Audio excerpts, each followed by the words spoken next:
வடக்கம் சில சிக்கலான விஷயங்களை எடுத்து அதை எளிமையா சமஜாவற இந்த பகுதிக்கு வாங்க.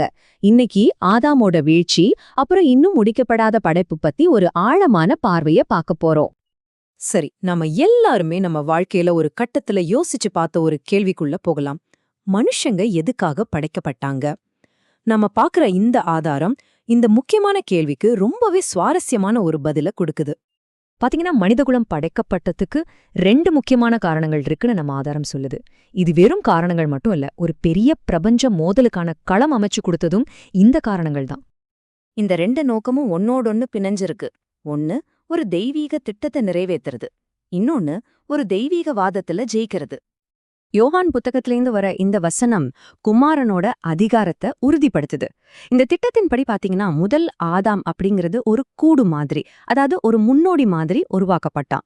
சிம்பிளா சொல்லணும்னா, பின்னாடி வரப்போற ஒருத்தருக்கான பூமிக்குரிய ஒரு உடலா இருந்தான். சரி, இப்ப வாங்க ஆதாமோட சோதனைக்கும் ஏன் நம்ம உலகமே இப்படி இருக்குன்னு தீர்மானிச்ச அந்த முக்கியமான மோதலுக்கும் போலாம். இதுதாங்க அந்த மொத்த பிரபஞ்ச பந்தயத்தோட மையப்புள்ளி. கடவுளோட சட்டத்துக்கே விடுக்கப்பட்ட ஒரு நேரடி சவால் இது. சாத்தா என்ன சொன்னான்னா, இந்த அன்புங்கிற கட்டளையெல்லாம் யாராலையும் பின்பற்றவே முடியாது, இது ஒரு அநியாயமான அடைய முடியாத ரூல் அப்படின்னு வாதிட்டதா இந்த ஆதாரம் சொல்லுது. இது அந்த மோதலோட மையத்தையே ரொம்ப அழகா காட்டுது இல்லையா? சாத்தான் ஒரு குற்றச்சாட்டு வைக்கிறான், ஆனா கடவுளோ அந்த குற்றச்சாட்டு பொய்ன்னு நிரூபிக்க மனுஷங்களையே ஆதாரமா பயன்படுத்த திட்டம் போடுறார். இது ஒரு நேரெதிர் மோதல். அப்போ இங்க முக்கியமான விஷயம் என்னன்னா, கடவுளின் சாயல்னா சும்மா தோற்றம் மட்டும் இல்ல, அது ஒரு செயல். அன்பு சாத்தியம்தான்னு வாழ்ந்து காட்டுறதுதான் அது. சரி, இப்போ களம் தயார்.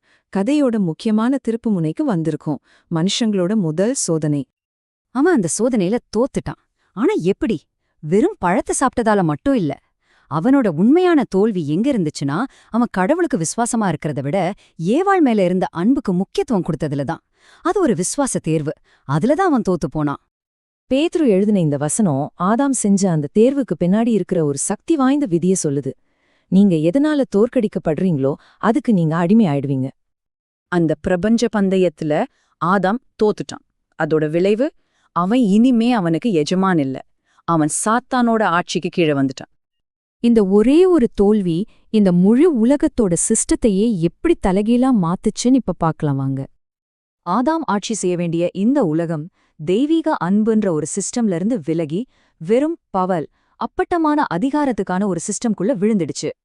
இதனால யாருக்கு பலம் அதிகமோ அவங்க தான் ஜெயிப்பாங்கன்னு ஒரு நிலைமை உருவாகிடுச்சு. நாம இப்ப சொல்றோமே சர்வைவல் ஆஃப் த ஃபிட்டஸ்ட்னு, அந்த மாதிரி ஒரு உலகமா அது மாறிடுச்சு. பாருங்க, இத சாத்தானே ஒத்துக்கிறான். லூக்கா புத்தகத்துல உலக ராஜ்யங்களை காட்டி இந்த அதிகாரம் எங்கிட்ட கொடுக்கப்பட்டிருக்கு, எனக்கு யாருக்கு விருப்பமோ அவங்களுக்கு இத கொடுப்பேன்னு சொல்றான். ஆதாம் தோத்ததுனால இந்த அதிகாரம் தனக்கு கிடைச்சிருக்குன்னு அவனே சொல்றான்.